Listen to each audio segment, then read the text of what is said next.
ಇವತ್ತು ನಮ್ಮ ಭಾಗದ ಸಚಿವರು ನಮ್ಮ ಕಡೆ ಅವರು ಅದು 20 ನಿಮಿಷ ಆಯ್ತು. ಬೇಕು 5 ನಿಮಿಷ ಮಾತಾಡಿಲ್ಲ ಅಧ್ಯಕ್ಷರೇ. ಟೈಮ್ ರಿನ್ಯೂವಲ್ ನೋಡಿ. ಟೈಮ್ ಇಲ್ಲಿದ್ದೆ ನನಗೆ ಯಾಕೆ ಹಿಂಗ್ ಮಾಡ್ತೀರ ಅಧ್ಯಕ್ಷರೇ ನೀವು? ನೋಡಿ ನಾನು ಹೇಳ್ತೀನಿ ಅಧ್ಯಕ್ಷರೇ, ನಾ ಇಲ್ಲಿ MLA ಆಗಿ ಬರ್ಬೇಕಂದ್ರೆ ಹಿಮಾಲಯ ಪರ್ವತ ಏರ್ ಬಂದಂಗದ ಅಧ್ಯಕ್ಷರೇ. ಹೌದಪ್ಪ, MLA ಆಗ್ಲಿಕ್ಕೆ ಹಿಮಾಲಯ ಹೋಗ್ತೀನಿ, ಮತ್ತೆ ಅಸೆಂಬ್ಲಿ ಬರ್ಲಿಕ್ಕೆ ಕಷ್ಟ ಆಗ್ತದೆ. ಕುದುರೆ ಮೇಲೆ ಕೂತು ಬಂದಿಲ್ಲ ನಾನು. ಆಯ್ತು ಹೇಳಿ ಕೇಳಿ. ಹಿಮಾಲಯ ಪರ್ವತ 10 ಬಂದಂಗದ ನಾ MLA ಆಗಿ ಬರ್ಲಿಕ್ಕೆ. ನಾನೇನ್ ಮಾಡ್ಲಿಕ್ಕೆ ಅಲ್ಲಿ ನಮ್ಮಂತವ್ರಿಗೆ ಒಂದು 20 ನಿಮಿಷ ಟೈಮ್ ಕೊಡಲ್ಲ ಅಧ್ಯಕ್ಷರೇ. 20 ನಿಮಿಷ ಆಯ್ತು. 5 ಮಿನಿಟ್ ಮಾತಾಡಿಲ್ಲ ಅಧ್ಯಕ್ಷರೇ ನಾನು. ನೀವು ತೆಗೀರಿ ಅಧ್ಯಕ್ಷರೇ. ಆಯ್ತು, ನಾನು ತೆಗಿದ್ದೇನೆ. ಈಗ ಮಾತಾಡಿ. ಈಗ ಟೈಮ್ ಎಷ್ಟು ಕೊಡಿ ಅವ್ರದ್ದು. ನಮ್ಮ ಭಾಗದ ಗಲಾಟೆ ಬಿಟ್ಟು ಅವ್ರು ಮಾತಾಡಿ ಸಾಕ್ರಿ. ಗಲಾಟೆ ಬಿಟ್ಟು ನಮ್ಮ ಭಾಗದ ರೈತರ ಬಗ್ಗೆ ಟೈಮ್ ಕೊಡಿ. ಎಷ್ಟು ಏನೋ ಇಲ್ಲಿ ಅಧಿವೇಶನದೊಳಗೆ ಬೆಳಕು ಚೆಲ್ಲರ ನ್ಯಾಯ ಸಿಕ್ತು ಅಂತ ಹೇಳಿ ಭರವಸೆ ಇಟ್ಕೊಂಡು ಮಾತಾಡ್ತೀನಿ ಅಧ್ಯಕ್ಷರೇ. ಇವತ್ತು ಪ್ರಿಯಾಂಕ್ ಖರ್ಗೆ ಅವರಿಗೆ ಮತ್ತು ಈ ಸರ್ಕಾರಕ್ಕೆ ನಮ್ಮ ಭಾಗದ ಜನರ ಸಮಸ್ಯೆಗಳೇನು, ಯಾದಗಿರಿ, ಕಲಬುರಗಿ, ಬೀದರ್ ಭಾಗದ ಸಮಸ್ಯೆಗಳೇನಂತಕ್ಕಂಥದ್ದು ಪ್ರೊಫೆಸರ್ ಗೋವಿಂದ್ರ ಅವರು ವರದಿ ಬಹುತೇಕ ನಿಮ್ ಕೈ ಸೇರೋದೀಗ ಅಧ್ಯಕ್ಷರೇ. ಆ ವರದಿ ಒಂದ್ ವೇಳೆ ಹೊರಗೆ ಬಂದಾಗ ಬಹುತೇಕ ನಮ್ಮ ಹೃದಯ ಅಂತ ಹೇಳಿ ಒಂದ್ ವೇಳೆ ಇತ್ತಂದ್ರೆ ಅದು ಓದವ್ರ ಕಣ್ಣೀರ್ ಇಡ್ತೀವಿ ಅಧ್ಯಕ್ಷರೇ. ಅಂತ ಭಯಾನಕ ಪರಿಸ್ಥಿತಿ ಕಲಬುರಗಿ, ಯಾದಗಿರಿ ಮತ್ತು ಬೀದರ್ ರೈತರ ಪರಿಸ್ಥಿತಿ ಇದೆ ಅಧ್ಯಕ್ಷರೇ. ಇವತ್ತು ಕಂದಾಯ ಇಲಾಖೆಗೆ ಬಂದಾಗ ಅಧ್ಯಕ್ಷರೇ, ನಮ್ಮ ಭಾಗದೊಳಗೆ ಎಷ್ಟು ಜನ ಮುಗ್ಧರ ಅಂದ್ರ ವಿಶೇಷವಾಗಿ ಅಧ್ಯಕ್ಷರೇ, ಇಡೀ ಕರ್ನಾಟಕ ರಾಜ್ಯದೊಳಗೆ 224 ಮತಕ್ಷೇತ್ರದೊಳಗ ಹೈಯೆಸ್ಟ್ ಯಾರೇ ಗುಳೆ ಹೋಗಿದ ಮತಕ್ಷೇತ್ರ ಅದ ಅಂದ್ರೆ ಅದು ಬಸವ ಕಲ್ಯಾಣ. ಹೈಯೆಸ್ಟ್ ಮತ ಬಿಡು ಗುಳೆ ಹೋಗಿದಂಥದ್ದು ಅದು ಬಸವ ಕಲ್ಯಾಣ. ಅಷ್ಟು ಮುಗ್ಧ ಜನ ನನ್ನ ಜನ ಅಧ್ಯಕ್ಷರೇ. ಕಂದಾಯ ಇಲಾಖೆ ತಹಸೀಲ್ ಆಫೀಸ್ಗೆ ಒಂದ್ ವೇಳೆ ನನ್ನ ಜನ ಹೋದ್ರ ಇವತ್ತಿಗೆ ಬಿ ಚಪ್ಪಲ್ ಹೊರಗಿಟ್ಕೆಸಿಂದ ತಹಸೀಲ್ ಆಫೀಸ್ದೊಳಗೆ ಹೋಗ್ತಾರೆ ಅಧ್ಯಕ್ಷರೇ. ಚಪ್ಪಲಿ ಕಳೆದು ತಹಸೀಲ್ದಾರ್ ಅಂದ್ರೆ ಅಷ್ಟು ಗೌರವ ನಮ್ಮ ಕಡೆ. ಚಪ್ಪಲಿ ಕಳೆದು ಒಳಗೆ ಹೋಗ್ತಾರೆ ಅಧ್ಯಕ್ಷರೇ. ಆದ್ರೆ ಒಂದು ನಾನು ಕೃಷ್ಣ ಬೈರೇಗೌಡರು ಇಲ್ಲ ಅಧ್ಯಕ್ಷರೇ. ಕೆಲವೊಂದು ಕೆಲಸಗಳು ಕೃಷ್ಣ ಬೈರೇಗೌಡರು ಒಳ್ಳೆ ಕೆಲಸ ಮಾಡ್ಯಾರ ಅಧ್ಯಕ್ಷರೇ. ನಾನು ಬರೀ ಟೀಕೆ ಮಾಡದೆ ಏನು ಮಾಡ್ತಾ ಇಲ್ಲ ಅಧ್ಯಕ್ಷರೇ. ಇವತ್ತು ತಹಸೀಲ್ದಾರ್ ಅಂತ ಅಧ್ಯಕ್ಷರೇ, ಇವತ್ತ ಪಾವತಿ ಕೊಡೋದಾಗಿರ್ಬೋದು, ಕಂದಾಯ ಗ್ರಾಮಗಳದೊಳಗ ಹಕ್ಕು ಪತ್ರ ವಿತರಣೆ ಮಾಡೋದಾಗಿರ್ಬೋದು, ರೆಕಾರ್ಡ್ ರೂಮ್ ಡಿಸ್ಲೀಕರಣ ಮಾಡೋದಾಗಿರ್ಬೋದು, ಒಳ್ಳೆ ಕೆಲಸ ಮಾಡಿರೋ ಅಧ್ಯಕ್ಷರೇ. ಅದಕ್ಕಿಂತ ಮೊದಲು ನಮ್ಮ ಸರ್ಕಾರದೊಳಗ ಆರ್ ಅಶೋಕ್ ಅವರು ಕಂದಾಯ ಸಚಿವರಿದ್ದಾಗ ಮನೆಗೆ ಒಯ್ದು ದಾಖಲಾತಿ, ಅವ್ರ ಮನೆಗೆ ಒಯ್ದು ದಾಖಲಾತಿ ಕೊಡ್ತಕ್ಕಂಥ ಕೆಲಸ ನಾವು ಮಾಡಿದೀವಿ. ಅಕ್ರಮ ಸಕ್ರಮ ಮಾಡ್ತಕ್ಕಂಥ ಕೆಲಸ ಆರ್ ಅಶೋಕ್ ಅವ್ರ ನೇತೃತ್ವದಾಗ ನಮ್ಮ ಸರ್ಕಾರದಿಂದ ಆಗ್ಯದ ಅಧ್ಯಕ್ಷರೇ. ನೀವು ಮಾತಾಡಬಹುದು ಮಾತಾಡ್ರಿ ಅಧ್ಯಕ್ಷರೇ. ಆದ್ರೆ ನನ್ನ ಕಳಕಳಿ ಏನು ಅಂದ್ರೆ ಅಧ್ಯಕ್ಷರೇ, ಇವತ್ತು ನಮ್ಮಲ್ಲಿ ಜನ ವಿಧವಾ ವೇತನ ತಗೋಬೇಕಂದ್ರ, ವೃದ್ಧಾಪ್ಯ ವೇತನ ತಗೋಬೇಕಂದ್ರ, ಅಂಗವಿಕಲ ವೇತನ ತಗೋಬೇಕಂದ್ರೆ ಅಧ್ಯಕ್ಷರೇ ಈ ಪಾಯಿಂಟ್ ಸ್ವಲ್ಪ ಲಕ್ಷ ಕೊಟ್ಟು ಕೇಳ್ಬೇಕು. ತಾವು ವೇತನ ತಗೋಬೇಕಂದ್ರೆ ಅಧ್ಯಕ್ಷರೇ ಏನು ಮಾನದಂಡ ಮಾಡ್ರಿ ಅಂದ್ರೆ ಅವ್ರ ಇನ್ಕಮ್ ಎಷ್ಟಿರ್ಬೇಕಂದ್ರೆ ಬರೇ ವರ್ಷಕ್ಕೆ 32,000 ರೂಪಾಯಿ ಇನ್ಕಮ್ ಇದ್ರಷ್ಟೇ ಆ ವೇತನಕ್ಕೆ ಅವ್ರು ಎಲಿಜಿಬಲ್ ಆತಾರ. ಮೊದಲು BPL ಕಾರ್ಡ್ ಇದ್ದವ್ರು ಇನ್ನೂ ಕೊಡ್ತಾ ಇರಲಿಲ್ಲ ಅಧ್ಯಕ್ಷರೇ. BPL ಕಾರ್ಡ್ ಇದ್ದವ್ರು ತಗೋಬಹುದಾಗಿತ್ತು. ಈಗ ಹಂಗಿಲ್ಲ, ಇವು ಇದ್ದವ್ರಿಗೆ ಮಾತ್ರ ಅಂತ ಹೇಳಿ ಲಿಮಿಟ್ ಮಾಡಿರೋ ಅಧ್ಯಕ್ಷರೇ. ಹಾಗಾಗಿ ಅಧ್ಯಕ್ಷರೇ, ಅದ್ರ ಜೊತೆಗೆ ದಯಮಾಡಿ ಮೊದಲೇನು BPL ದವರಿಗೆ ಇಶ್ಯೂ ಆಗ್ತಿತ್ತಲ್ಲ, ಎಲ್ಲ BPL ಇದ್ದವರಿಗೆ ಅಂಗವಿಕಲ, ವೃದ್ಧಾಪ್ಯ ವೇತನ, ವಿಧವಾ ವೇತನಗಳು ಮೊದಲಿನಂಗೆ ಜಾರಿಯಲ್ಲ ಅಂತ ಹೇಳಿ ನಾನು ವಿನಂತಿಯನ್ನು ಮಾಡ್ತೇನೆ ಅಧ್ಯಕ್ಷರೇ. ಇನ್ನೊಂದು ವಿಷಯ, ಮೊದಲು ಯಾರೇ ಬಡವ್ರು ಸತ್ತೂರ್ ಅಂದ್ರು ಸರ್ಕಾರ ಏನು ಮಾಡ್ತಿತ್ತು ಅಧ್ಯಕ್ಷರೇ, 5,000 ರೂಪಾಯಿ ಅವ್ರ ಮಣ್ಣು ಖರ್ಚು ಕೊಡ್ತಿತ್ತು ಅಧ್ಯಕ್ಷರೇ. ನಮ್ಮ ಹಿಂದಿನ ಸರ್ಕಾರದೊಳಗೆ, ಈ ಸರ್ಕಾರದೊಳಗ ಅವ್ರಿಗೆ ಮಣ್ಣು ಖರ್ಚು ಕೊಡ್ತಕ್ಕಂಥದ್ದು ಬಿ ನಿಂತು ಹೋಗ್ಯದ. ಎಷ್ಟೋ ಜನ ನಮ್ಮ ಕಡೆ ನಿಮ್ಗದು ಹೇಳಿದ್ರಿ ಕಾರ್ದವ್ರಿಗೆ ಆಶ್ಚರ್ಯ ಅನಿಸ್ತದ, ಸತ್ರ ಮಣ್ಣು ಮಾಡ್ಲಿಕ್ಕೆ ಹೆಂಗೆ ರೊಕ್ಕ ಇರಲಪ್ಪ ಅಂತ ಹೇಳಿ ನೀವು ನಂಬಲ್ ಕೆಲವ್ರು ಈ ಭಾಗದವ್ರು. ನಮ್ಮ ಕಡೆ ಸತ್ತರ ಅಧ್ಯಕ್ಷರೇ, ರೈತರ ಆತ್ಮಹತ್ಯೆ ಮಾಡ್ಕೊಂಡಿದ್ದು ಒಂದು ಪ್ರಕರಣ ನಾನೇ ನೋಡಿನಿ. ರೈತ ಆತ್ಮಹತ್ಯೆ ಮಾಡ್ಕೊಂಡ್ರೆ ಆ ಮನೆಗೆ 6,000 ರಿಂದ 7,000 ರೂಪಾಯಿ ಆ ಮಣ್ಣು ಖರ್ಚು ಮಾಡ್ಲಕ್ಕ ದುಡ್ಡಿರಲ್ಲ ಹಳ್ಳಿಯೊಳಗ. ಇಂಥ ಪ್ರತಿದಿನ ನಾವು ಅನುಭವಿಸ್ತೀವಿ. ದಯಮಾಡಿ ಆ ಮಣ್ಣು ಖರ್ಚು 5,000 ಕೊಡ್ತಕ್ಕಂಥ ಯೋಜನೆ ಮತ್ತೊಂದ್ಸಲ ಪ್ರಾರಂಭ ಆಗ್ಬೇಕು ಅಧ್ಯಕ್ಷರೇ. ರೈತರ ಆತ್ಮಹತ್ಯೆ ಆದಾಗ 5 ಲಕ್ಷ ತೋಲಕ ಒಂದೇ ಸೌನು ವರ್ಷಾನ್ಗಟ್ಲೆ ತಹಸೀಲ್ ಆಫೀಸ್ ಓಡಾಡ್ಬೇಕು, DC ಆಫೀಸ್ ಓಡಾಡ್ಬೇಕು, 5 ಲಕ್ಷ ಕೂಡ ಸಲಕ ಅಧ್ಯಕ್ಷರೇ. ರೈತ ಹೋಗಿರ್ತಾನ, ಮನೆಯಾಗ ಸಾವಾಗಿರ್ತಾನ, ಮಕ್ಕಳಿಗೆ ತೊಂದರೆ ಇರ್ತದ, ವಿಧವೆ ಹೆಂಡತಿ ಯಾರ್ಯಾರ ಬಲ್ ಹೋಗ್ಬೇಕು, 5 ಲಕ್ಷ ತೊಂಬಸಲಕ ಜಲ್ದಿ ಕೊಡ್ತಕ್ಕಂಥ ಪ್ರಯತ್ನ ಈ ಸರ್ಕಾರ ಯಾಕೆ ಮಾಡಲಾಗ್ಯದ ಅಂತ ಹೇಳಿ ನನ್ ಕಳ್ಕಳಿ ಅಧ್ಯಕ್ಷರೇ. ಆ ತಮನ್ನಾ ಭಾಟಿಯಾಗ ಅರ್ಜೆಂಟ್ 5 ಕೋಟಿ ರೂಪಾಯಿ ಅಕೌಂಟಿಗೆ ಹಾಕ್ತಿರಲ್ಲ ಅಧ್ಯಕ್ಷರೇ. ತಮನ್ನಾ ಭಾಟಿಯಾಗ 5 ಕೋಟಿ ಅರ್ಜೆಂಟ್ ಹಾಕ್ತಿರಿ. ಯಾರು ವಿಧವೆಯರಾಗ್ಯಾರ ನಮ್ಮ ರೈತರು ಹೇಳಿದ ಹೆಂಡ್ರು, ಅವ್ರಿಗೆ ನೀವು 5 ಲಕ್ಷ ರೂಪಾಯಿ ಮನಿ ಒಯ್ದು ಕೊಡ್ತಕ್ಕಂಥ ಕೆಲಸ ಮುಂದಿನ ದಿನದೊಳಗ ಆಗ್ಬೇಕಂತ ಹೇಳಿ ನಾನು ಕೈ ಮುಗಿದು ವಿನಂತಿಯನ್ನ ಮಾಡ್ತೀನಿ ಅಧ್ಯಕ್ಷರೇ. ಇವತ್ತು ಎಜುಕೇಶನ್ ಒಳಗೆ ಅಧ್ಯಕ್ಷರೇ, ಶಾಲಾ ಶಿಕ್ಷಣ, ನಾನು ಪ್ರೈಮರಿ ಸ್ಕೂಲ್ ಟೀಚರ್ ಇದ್ದ ಅಧ್ಯಕ್ಷರೇ. ನಾನು ಪ್ರೈಮರಿ ಸ್ಕೂಲ್ ಟೀಚರ್ ಅಂತೇಳಿ ಕೆಲಸ ಮಾಡೀನಿ ಅಧ್ಯಕ್ಷರೇ. ಅಧ್ಯಕ್ಷರೇ, ನಾವು ಕಲ್ಯಾಣ ಕರ್ನಾಟಕ ಭಾಗದವರು, ನಾವು ಯಾರು ಏನು ಹುಟ್ಟಿಸ್ಲೇ ನಾವು ಯಾರು ದಡ್ರಿಲ್ಲ. ನಾವು ಜರ ಶಾಣೆ ಇದ್ದೀವಿ. ನಾವು ಯಾರು ಹುಟ್ಟಿನಿಂದ ನಾವೇನು ದಡ್ರಿಲ್ಲ ಅಧ್ಯಕ್ಷರೇ, ನಾವು ಶಾಣೆ ಇದ್ದೀವಿ ಅಂತ ಹೇಳಿ ನಂಗೆ ಬಹಳ ಹೆಮ್ಮೆ ಅದ ಅಧ್ಯಕ್ಷರೇ. ಮೊನ್ನೆ UPSC ಯಾದಗಿರಿದವರು, UPSC ಯಾದಗಿರಿ ಅವರು 4 ಜನ UPSC ಪರೀಕ್ಷೆದೊಳಗೆ 4 ಜನ ಪಾಸ್ ಆಗ್ಯಾರ ಅಧ್ಯಕ್ಷರೇ.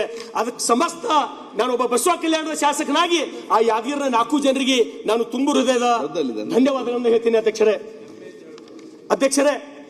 ಇವತ್ತು ಇನ್ನೊಂದು ಭಯಾನಕ ಏನು ಅನಿಸ್ತಂದ್ರೆ ಅಧ್ಯಕ್ಷರೇ, ಒಂದು ಏಸರ್ ಅಂತ ಹೇಳಿ ಒಂದು ವರದಿ ಕೊಟ್ಟದ ಅಧ್ಯಕ್ಷರೇ. ಏಸರ್ ಅಂತ ಹೇಳಿ ವರದಿ ಮಾಡ್ಯದ.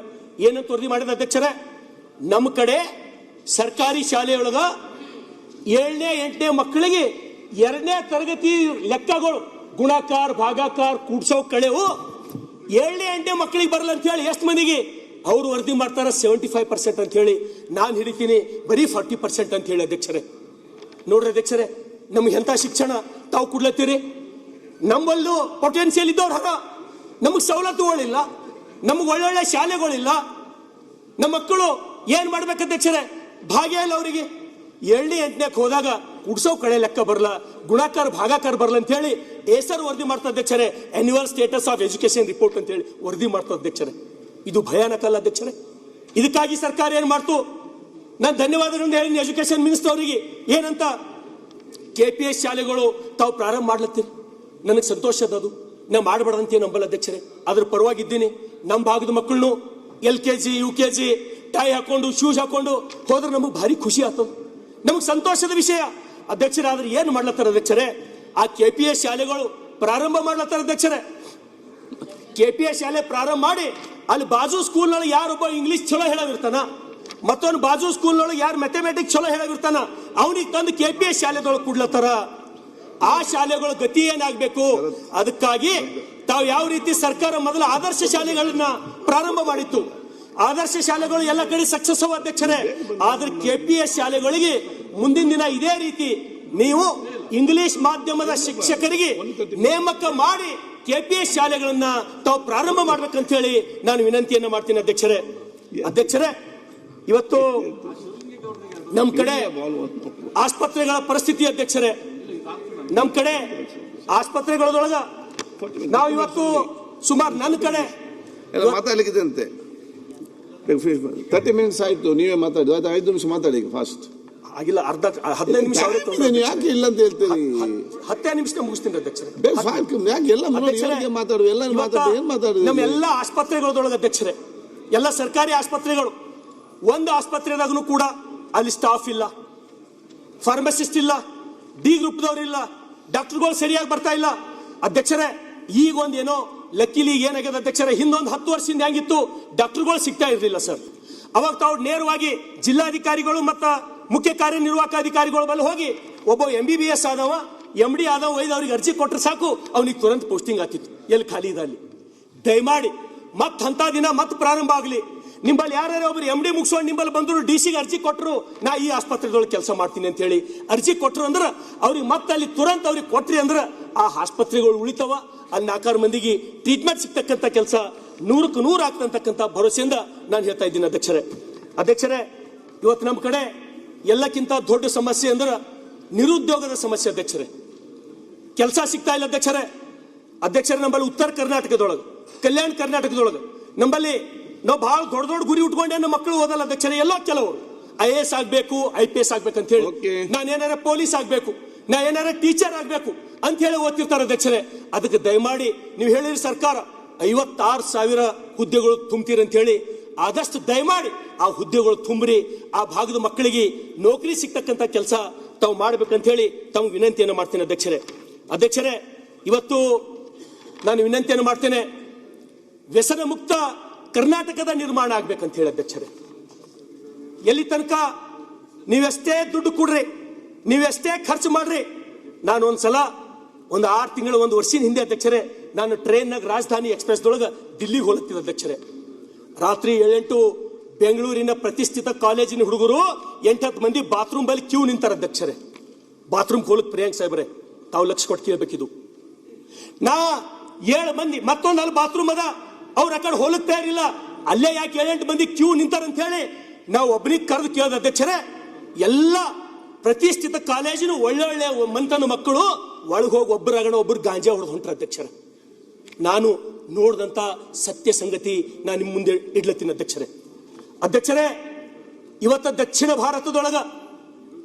ಭಾರತದೊಳಗ ಇವತ್ತು ಯಾವರೇ ಪ್ರತಿಷ್ಠಿತ ಒಂದು 5-6 ಡ್ರಗ್ಸ್ ಮಾಫಿಯಾ ಇರ್ತಕ್ಕಂಥದ್ದು, ಡ್ರಗ್ಸ್ಗೆ ಜಾಗ ಸಿಗ್ತಕ್ಕಂಥದ್ದು ಒಂದು 5-6 ಸಿಟಿ ಒಳಗ, ಬೆಂಗಳೂರು, ಮಂಗಳೂರು, ನೆಕ್ಸ್ಟ್ ಮೈಸೂರು ಕೂಡ ಅದರೊಳಗೆ ಎಂಟ್ರಿ ಆಗ್ತದೆ ಅಧ್ಯಕ್ಷರೇ. ಇದರಷ್ಟು ಅಪಾಯಕಾರಿ ಮತ್ತೊಂದಿಲ್ಲ ಅಧ್ಯಕ್ಷರೇ. ಇವತ್ತು ಅಲ್ಲಿ ಜನ, ಅಲ್ಲಿ ತಾಯಿ ತಂದೆ ಅವಕ್ಕೆಲ್ಲ ಹಣದು ದೊಡ್ಡವ್ರು ಮಾಡಿ ನನ್ನ ಮಕ್ಕಳು ಮುಂದೆ ಹೋಗಿ ಏನಾರ ಓದಿ ಸೈಂಟಿಸ್ಟ್ ಆಗ್ತಾರ, IAS ಆಗ್ತಾರ, IPS ಆಗ್ತಾರ ಅಂತ ಹೇಳಿ ಇಲ್ಲಿ ನಾವು ಬೆಂಗಳೂರು ಕಳಿಸ್ತೀವಿ ಅಧ್ಯಕ್ಷರೇ. ಆದ್ರ ಆ ನನ್ನ ಮಗ ಡ್ರಗ್ಸ್ ಅಡಿಕ್ಟ್ ಒಂದ್ ವೇಳೆ ಅದು ನಂತರ ನನ್ನ ಪರಿಸ್ಥಿತಿ ಏನು? ನಾವು ಇದ್ರ ಬಗ್ಗೆ ಈ ಚರ್ಚೆಗೆ ನಾವು ಇಲ್ಲಿ ಹೆಚ್ಚಿಗೆ ಅವಕಾಶ ಕೊಡಲ್ಲ. ಟೈಮ್ ಆಗ್ತಾ ಅಂತೇವ್, ಯಾಕ ನನಗಿಲ್ಲ, ನಂಗೆ ನೋವಿಲ್ಲ. ನನ್ನ ಮಗ ಒಂದ್ ವೇಳೆ ಡ್ರಗ್ಸ್ ಅಡಿಕ್ಟ್ ಆಗಿ ಊರ್ಲ್ ಹಾಕೊಂಡಿನಾದ್ರೆ ನನಗೆ ಗೊತ್ತಾಗ್ತಿತ್ತು ಅದು ಏನ್ ನೋವದಂತ ಹೇಳಿ. ನನ್ನ ಮಗನೇ ಬೆಟ್ಟಿಂಗ್ ಅಡಿಕ್ಟ್ ಆಗಿ ಕ್ರಿಕೆಟ್ ಬೆಟ್ಟಿಂಗ್ ಮೊಬೈಲ್ ರಮ್ಮಿಗಳೊಳಗೆ ಆಡ್ಕೆಸಿಂದ ಸುಸೈಡ್ ಮಾಡ್ಕೊಂಡಿದ್ರೆ ನನಗೆ ಗೊತ್ತಾಗ್ತಿತ್ತು. ನಾ ಇಲ್ಲಿ ನಿಂತು ಮಾತಾಡ್ತಿದ್ದಿಲ್ಲ, ಟೇಬಲ್ ಮೇಲೆ ನಿಂತು ನಾ ಮಾತಾಡ್ತಿದ್ದ. ನನ್ನ ಮಗಳು ಒಂದ್ ವೇಳೆ ಲವ್ ಜಿ ಅದಕ್ಕೆ ಬಲಿ ಆಗ್ತಿಲ್ಲ ಅಂದ್ರೆ ನಾನು ಎದಿ ಹರ್ಕೊಂಡು ನಾನು ಮಾತಾಡ್ತಿದ್ದ. ಯಾರ್ದೋ ಮಕ್ಕಳು ಅಲ್ಲತ್ತವಲ್ಲ, ನಾವು ಬೆಚ್ಚಗೆ ಕುಂತೀವಿ, ನಾವು ಅದ್ರ ಬಗ್ಗೆ ನಾವು ಚರ್ಚೆ ಮಾಡಲಾಗಿವಿ, ನಾವು ಅದ್ರ ಬಗ್ಗೆ ನಮಗ್ ಚಿಂತೆ ಇಲ್ಲ. ಅದಕ್ಕೆ ದಯಮಾಡಿ ಯಾವ ಸಮಾಜ ನಾವು ಕಟ್ಲಕ್ ಹೊಂಟಿವಿ ಅಂತಕ್ಕಂಥದ್ದು ಇಲ್ಲಿ ಚರ್ಚೆ ಆಗ್ತಕ್ಕಂಥದ್ದು ಬಹಳ ಅವಶ್ಯಕತೆ ಇದೆ ಅಧ್ಯಕ್ಷರೇ. ಇವತ್ತು ಮನೆ ಬಹಳ ದಿವಸ ಏನಿಲ್ಲ, ಬೀದರ್ದೊಳಗೆ ಗಾಂಜಾ ಸೀಜ್ ಆಯ್ತು, ಚಾಮರಾಜನಗರದೊಳಗೆ ಗಾಂಜಾ ಸೀಜ್ ಆಯ್ತು. ಅದೆಷ್ಟು ಸೀಜ್ ಆಗಲಾರ್ದು ಗಾಂಜಾ, ಕುಕ್ಕೇನ್, ಅಫೀಮ್ ಬಸವ ಕಲ್ಯಾಣದೊಳಗೆ ಅಧ್ಯಕ್ಷರೇ ಒಬ್ಬ ಬಂಜಾರ ಸಮಾಜ ಯುವಕನ ಮದಿ ಅದ. ಪ್ರಿಯಾಂಕ್ ಸಾಹೇಬ್ರೆ ಲಕ್ಷ ಕೊಟ್ಟು ಕೇಳ್ರಿ, ಮದಿ ಅದ. ಆ ಮದಿ ಗಿಫ್ಟ್ ಬಂದದ್ದು ಡೆಲ್ಲಿಲಿಂದ. ಆ ಮದಿ ಗಿಫ್ಟ್ ಕಚನ್ ಪ್ಯಾಕ್ ಮಾಡಿ ಓಪನ್ ಮಾಡಿ ನೋಡಿದ್ರ ಕುಕ್ಕೇನ್ ಅದ ಅಧ್ಯಕ್ಷರೇ. ಬಸವ ಕಲ್ಯಾಣಕ್ಕೆ ಬಂದದ, ಜೈಲ್ದೊಳಗರ ಅವರು. ನಿಮಗೆ ಪೂರ ವರದಿ ಕೊಡ್ತೀನಿ ಅಧ್ಯಕ್ಷರೇ, ಎಲ್ಲಾನು ಕೊಡ್ತೀನಿ. ಯಾವ ಗಿಫ್ಟ್ ಕೊಟ್ಟಾನ ಮದಿಗೆ ಕುಕ್ಕೇನ್ ಅಫೀಮ್. ಇವತ್ತು ಇಂಟರ್ನೆಟ್ಕಿನ ಸ್ಪೀಡ್ ಗಾಂಜಾ, ಕುಕ್ಕೇನ್, ಅಫೀಮ್ ಬೆಂಗಳೂರಿನೊಳಗ ಆ ರೀತಿ ಆಗತ್ತದ. ನಿಮಗೆ ಎಷ್ಟೋ ಕಡೆ ಪೊಲೀಸರು ಕೂಡ ದುಡ್ಡು ತಗೊಂಡು ಅದ್ರ ಹಿಂದೆ ನಿಂದ್ರಲತ್ತಾರ. ಇದು ಭಯಾನಕದ ಅಧ್ಯಕ್ಷರೇ. ಈ ರಾಜ್ಯಕ್ಕೆ ನಮಗೆ ಪೂರಾ ಖೋಖಲಾ ಮಾಡಿಬಿಡ್ತದೆ. ಇದು ಯಾವ ವಿದ್ಯಾರ್ಥಿಗಳು ಹೂವಾಗಿ ಅರಳಬೇಕು ಅಧ್ಯಕ್ಷರೇ, ಅಂತವು ಹೂವಾಗಿ ಅರಳಕ್ಕಿನ ಮೊದಲೇ ಬಾಳ ನಡೆದವ ಅಧ್ಯಕ್ಷರೇ. ಇದ್ರ ಮೇಲೆ ಚರ್ಚೆಗಳಾಗಬೇಕು, ಇದಕ್ಕೆ ಆದೇಶಗಳಾಗಬೇಕು. ಯಾವುದೇ ಕಾರಣಕ್ಕ ನೀವೆಷ್ಟೇ ದುಡ್ಡು ಖರ್ಚು ಮಾಡ್ರಿ, ನೀವೆಷ್ಟೇ ಬ್ರ್ಯಾಂಡ್ ಬೆಂಗಳೂರು ಮಾಡ್ರಿ, ಆದ್ರ ಸಣ್ಣ ಮಕ್ಕಳು ಈ ರೀತಿ ಡ್ರಗ್ಸ್ಗೆ ಅಡಿಕ್ಟ್ ಆದ್ರ ನಮ್ಮ ಪರಿಸ್ಥಿತಿ ಏನಂತಕ್ಕಂಥದ್ದು ಅಧ್ಯಕ್ಷರೇ. ಹಾಗಾಗಿ ಅಧ್ಯಕ್ಷರೇ ಆಯ್ತು ಅಧ್ಯಕ್ಷರೇ, ನಾ ಸಮಯ ಕೊಡಲ್ಲ ಅಂದ್ರೆ ನನ್ನ ಕ್ಷೇತ್ರ ಸಮಯ ಕೊಟ್ಟಿದ್ದೇನೆ, 35 ನಿಮಿಷ ಆಯ್ತು, ಕ್ಲೋಸ್ ಮಾಡ್ತೀನಿ ಅಧ್ಯಕ್ಷರೇ. ಓನ್ಲಿ 5 minutes ಟೈಮ್ ಹಚ್ಚಿರ ಅಧ್ಯಕ್ಷರೇ. ತಾವು ಏನೋ ನಮಗೆ ಇವತ್ತು ಒಳ್ಳೆ ಮಾತಾಡಕ್ಕೆ ಅವಕಾಶ ಕೊಟ್ಟಿರಿ, ಅದು ನನ್ನ ಪುಣ್ಯದ. ಇವತ್ತು ಅದು ರಂಜಾನ್ ಮಾಸದ ಇರೋ ಕಾರಣಕ್ಕೆ ತಾವು ಬಹಳ ಶಾಂತಿ ಇದ್ದೀರಿ. ಹಾಗಾಗಿ ಯಾವ ಕಡಿಮೆ ಆಗಿದೆ ಟೈಮ್ ಕೊಟ್ಟದ್ದು? IAS ನಿಮಗೆ ಕೊಡೋದಕ್ಕೆ ರಂಜಾನ್ ಶುಭಾಶಯಗಳು ಹೇಳ್ತೀನಿ, ಯಾಕಂದ್ರೆ ಅವತ್ತಿನ ದಿವಸ ನಾನು ಇರ್ತೀನಿ ನನ್ನ ಕ್ಷೇತ್ರದಾಗ. ತಮಗೆ ಶುಭಾಶಯಗಳು ಅಧ್ಯಕ್ಷರೇ.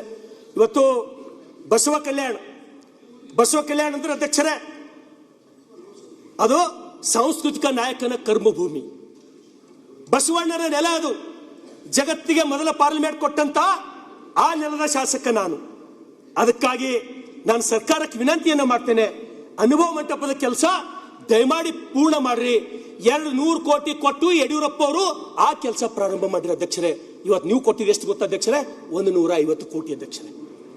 ಅದ್ರ ಜೊತೆಗೆ ಅಧ್ಯಕ್ಷರೇ, ಛತ್ರಪತಿ ಶಿವಾಜಿ ಮಹಾರಾಜರು, ಧರ್ಮವೀರ ಸಂಭಾಜಿ ಮಹಾರಾಜರ ಶಿವಸೃಷ್ಟಿಗಾಗಿ ನಮ್ಮ ಸರ್ಕಾರ ಬಸವ ಕಲ್ಯಾಣದೊಳಗ 10 ಎಕರೆ ಜಾಗ ಕೊಟ್ಟಿದೆ ಅಧ್ಯಕ್ಷರೇ. ಅದ್ರ ಸಲುವಾಗಿ 10 ಕೋಟಿ ಅವ್ರು ಕೊಟ್ಟಿರು ನಮ್ಮ ಸರ್ಕಾರ. ಈ ಸರ್ಕಾರದೊಳಗ ದುಡ್ಡು ವಾಪಸ್ ಹೋಗ್ಯದ. 10 ಕೋಟಿ ಅಷ್ಟೇ ಕೇಳಲ್ಲ ನಾನು. ಧರ್ಮವೀರ ಸಂಭಾಜಿ ಮಹಾರಾಜರು, ಛತ್ರಪತಿ ಶಿವಾಜಿ ಮಹಾರಾಜರು ಈ ದೇಶಕ್ಕೆ ಯಾಕೆ ಬೇಕಾಗಿತ್ತು ಆಗಿತ್ತಂತ ಹೇಳಿ ಎಲ್ಲರಿಗೂ ಗೊತ್ತಿರ್ತಕ್ಕಂಥ ಅಧ್ಯಕ್ಷರದು. ನಾನು ಮೊನ್ನೆ ಹೋಗಿ ಇವತ್ತು ಆ ಮಹಾರಾಷ್ಟ್ರದೊಳಗೆ ಪುಣೆಬಲ್ ಅಧ್ಯಕ್ಷರೇ, ತುಳಾಪುರ್ ಮತ್ತು ವಡುಬದುರ್ಗ್ ಅಂತ ಹೇಳಿ ಧರ್ಮವೀರ ಸಂಭಾಜಿ ಮಹಾರಾಜರದ್ದು ಹೋಗಿ ಸಮಾಧಿ ದರ್ಶನ ಮಾಡಿ ಬಂದಿನ ಅಧ್ಯಕ್ಷರೇ. ಈ ರಾಜ್ಯದ ಪ್ರತಿಯೊಬ್ಬ ಯುವಕರು ಸಂಗೊಳ್ಳಿ ರಾಯಣ್ಣನ ಸಮಾಧಿಗೆ ಹೋಗ್ಬೇಕು, ದರ್ಶನ ಮಾಡಬೇಕು. ಧರ್ಮವೀರ ಸಂಭಾಜಿ ಮಹಾರಾಜರ ಸಮಾಧಿಗೆ ಹೋಗ್ಬೇಕು, ದರ್ಶನ ಮಾಡಬೇಕು. ನಮ್ಮ ಮಕ್ಕಳಿಗೆ ಅಂತ ಸಂಸ್ಕಾರ ಕೊಡ್ಬೇಕು ಅಧ್ಯಕ್ಷರೇ, ಡ್ರಗ್ಸ್ ಸಂಸ್ಕಾರ ಅಲ್ಲ ಅಧ್ಯಕ್ಷರೇ. ಅದ್ರ ಜೊತೆ ಅಧ್ಯಕ್ಷರೇ, ಬಸವಣ್ಣನವರು ಯಾವುದರೇ ಒಂದು ಸ್ಥಳ ಇಂಥದೇ ನಿರ್ದಿಷ್ಟವಾದಂತಹ ಸ್ಥಳದೊಳಗೆ ಕುಂತು ಭಕ್ತರ ಸಮಸ್ಯೆಗಳನ್ನು ಬಗೆಹರಿಸ್ತಕ್ಕಂಥ ಜಾಗ ಅದು ಪರ್ಸ್ ಕಟ್ಟೆ ಅಧ್ಯಕ್ಷರೇ. ಅದಕ್ಕೆ ದಯಮಾಡಿ ಆ ಪರ್ಸ್ ಕಟ್ಟೆಗೆ ಒಂದು 20 ಕೋಟಿ ರೂಪಾಯಿ ಕೊಡ್ರಿ.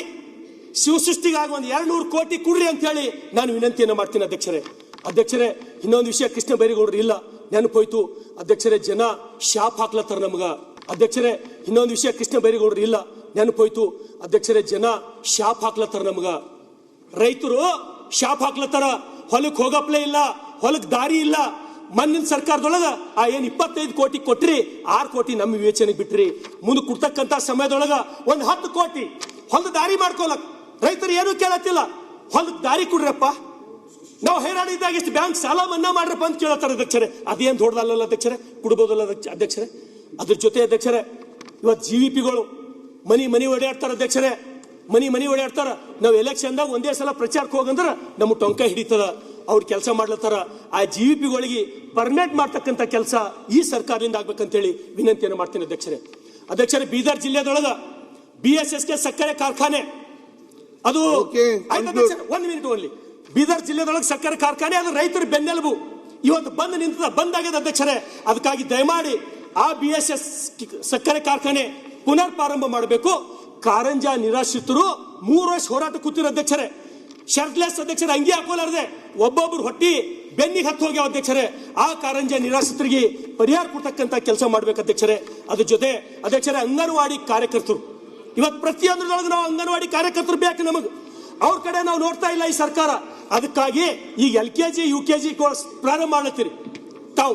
KPS ಸ್ಕೂಲ್ದೊಳಗೆ ಒಂದೊಂದು ಅಧ್ಯಕ್ಷರೇ PUC ದೊಳಗೆ ರ್ಯಾಂಕ್ ಇದ್ದವ್ರು ಅಂಗನವಾಡಿ ಟೀಚರ್ ಆಗ್ಯಾರ. SSLC 90% ತೊಗೊಂಡವ್ರು ಅಂಗನವಾಡಿ ಟೀಚರ್ ಆಗ್ಯಾರ. ಅದಕ್ಕೆ ದಯಮಾಡಿ ಅವ್ರಿಗೆ ಇಲ್ಲಿ ಅವಕಾಶ ಮಾಡಿಕೊಡ್ಬೇಕಂತ ಹೇಳಿ ನಾನು ವಿನಂತಿಯನ್ನು ಮಾಡ್ತೀನಿ ಅಧ್ಯಕ್ಷರೇ. ಹಾಗಾಗಿ ಮತ್ತೊಮ್ಮೆ ಏನು ಆ ರೈತರ ಬಗ್ಗೆ, ಆ ರೈತರಿಗೆ ಬ್ಯಾಂಕಿನ ಸಾಲ ಮಂಜೂರು ಮಾಡ್ತಕ್ಕಂಥದ್ದು ಅತ್ಯಂತ ಗಂಭೀರ ಅಂತ ತಿಳ್ಕೊಂಡು ಮಾಡ್ಬೇಕಂತ ಹೇಳಿ ವಿನಂತಿ ಮಾಡ್ತೀನಿ. ಧನ್ಯವಾದಗಳು ಅಧ್ಯಕ್ಷ. ಶಾದ್ ಬಚ್ಚೇಗೌಡ್ರೆ. ಸನ್ಮಾನ್ಯ